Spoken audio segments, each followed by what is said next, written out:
Hello everyone, welcome है आप सभी का आपके अपने चैनल तरु वाटिका में। दोस्तों, अगर आपके गार्डन में ज़्यादा धूप नहीं आती है तो आपके लिए ये बेस्ट प्लांट है फिलोडेंड्रोन।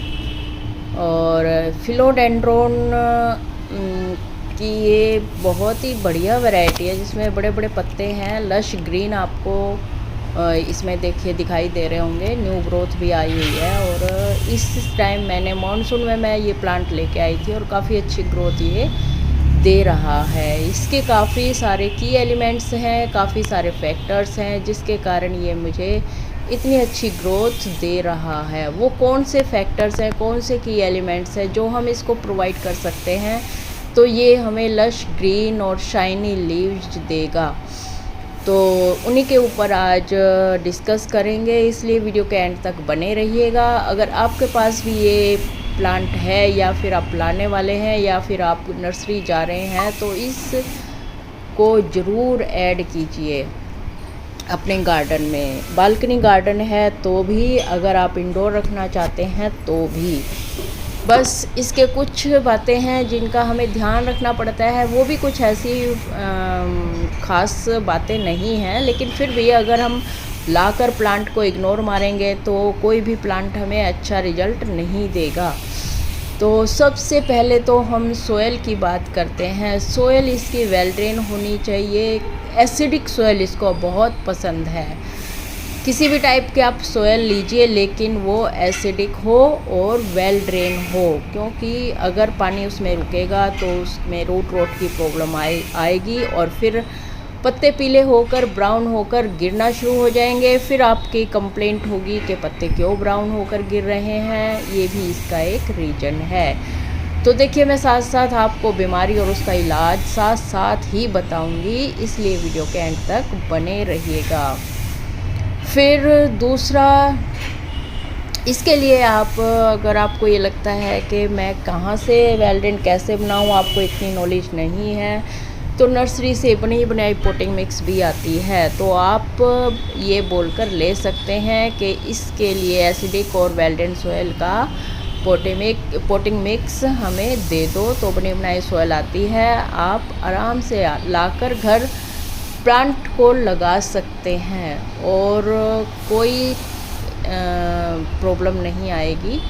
और फिर होता है हमारा वाटरिंग। अगर आप जब प्लांट की ऊपरी लेयर सूख जाती है मिट्टी की, तब आप वाटरिंग करें और सर्दियों में वाटरिंग की फ्रीक्वेंसी को कम कर दें, क्योंकि सर्दियों में यह डोरमेंसी पीरियड में चला जाता है और ज़्यादा कुछ वाटरिंग मतलब बहुत कम करनी पड़ती है। फिर आता है हमारा ह्यूमिडिटी लवर प्लांट है ये, और ह्यूमिडिटी लवर प्लांट है तो ह्यूमिडिटी, जैसे आजकल का मौसम है, तो इसके लिए आपको ह्यूमिडिटी प्रोवाइड करने के लिए या तो आप पानी की ट्रे में भर कर रख दें इसके साथ, या कोई बकेट रख दें या कोई मग रख दें, या फिर मार्केट से ह्यूमिडिफायर आते हैं वो आप इसके पास लाकर लगा दें। और इस तरह से ह्यूमिडिटी आप प्रोवाइड कर सकते हैं प्लांट को। और इस मौसम में तो वैसे भी ह्यूमिडिटी बहुत ज़्यादा होती है, जहाँ बारिशें आती हैं वहाँ पर। और फिर आता है हमारा सर्कुलेशन एक, जैसे इस प्लांट के लिए ये बहुत ज़रूरी है। वैसे तो हर प्लांट के लिए ये ज़रूरी है कि या तो उसके ऊपर आप फ़ैन चला कर रखें ताकि एयर सर्कुलेट हो जाए इस प्लांट के चारों ओर। जैसे ये देखिए मेरा बालकनी में है तो फ़ैन लगा हुआ है, इसमें कुछ घंटे फ़ैन चलाते हैं जब बाहर बैठते हैं। या फिर जो ये प्लांट है, अगर फ़ैन की फैसिलिटी प्रोवाइड नहीं कर सकते तो इस प्लांट को रोटेट करते रहें।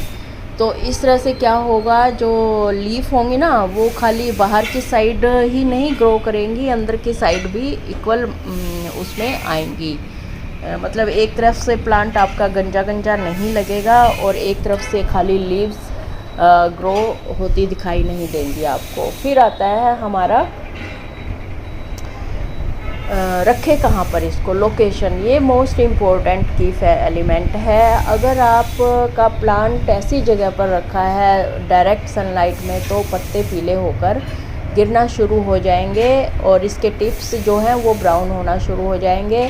फिर आप बोलोगे कि प्लांट अच्छा भला लेके आए थे नर्सरी से और लेकिन पत्ते पीले होकर गिर रहे हैं। तो ये भी एक मेन फैक्टर है पत्ते पीले होने का। इसलिए इसको आप ऐसी जगह पर रखिए। जो भी आप प्लांट लेके आते हैं सबसे पहले तो उसके बारे में थोड़ी नॉलेज गेन कीजिए, ठीक है। उसकी बेसिक जो नॉलेज, उसको क्या चाहिए, बेसिक उसकी नीड्स, और फिर आप उस प्लांट को लगाएं तो आपको बहुत हेल्प मिलेगी।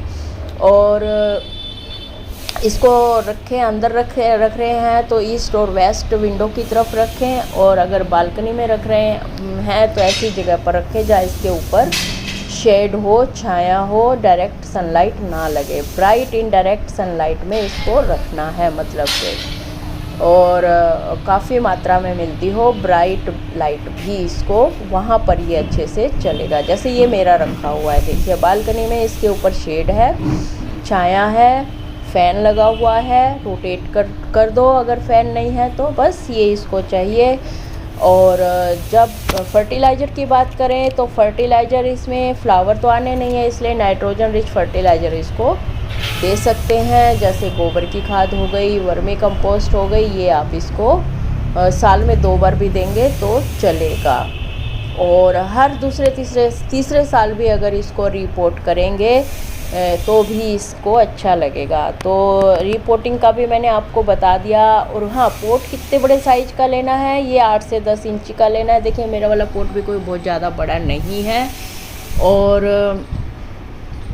मैंने इसको थोड़ा स्टैंड पे रखा हुआ है ताकि जो होल है उसमें से भी ऑक्सीजन या एयर सर्कुलेशन होता रहे। इस बात का खास ख्याल रखना है आपको।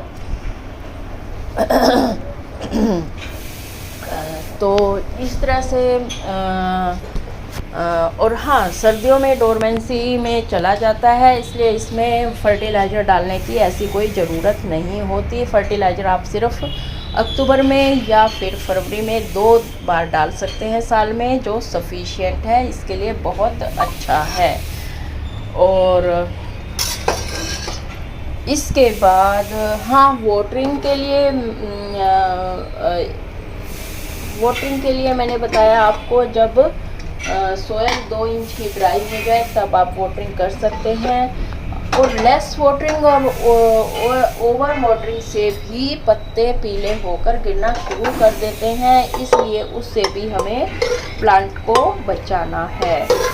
तो इस तरह से पत्ते पीले होने के कई रीज़न मैंने आपको बता दिए हैं और उनका इलाज भी बता दिया है।